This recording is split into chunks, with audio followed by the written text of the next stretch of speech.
আসসালামু আলাইকুম গাইস। আজকে আর একটা নতুন ভিডিও নিয়ে এসেছি। দেখেন, কথাগুলো বুঝবেন এবং কেমনও শিখতে পারবেন।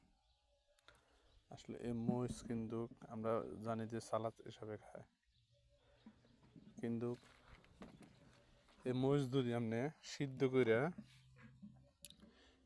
করে যদি আপনি মাছ দিয়ে রান্না খান, ঠিক আছে, সিদ্ধ করে পানিটা ফালাই দিতে হবে, তাহলে আর মৎস্যের যে একটা গন্ধ আছে এই মৎস্যের গন্ধটা থাকবে না, ঠিক আছে।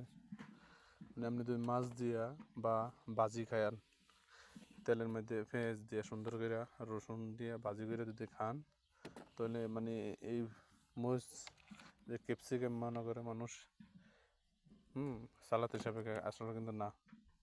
আপনি যদি সুন্দর করে ভাজি করে খান, তাহলে আপনি এই মরিচ খানা, ঠিক আছে, জীবনে বলতেন না যে হাজার হাজার টন মরিচ সেটি কই যায় সৌদি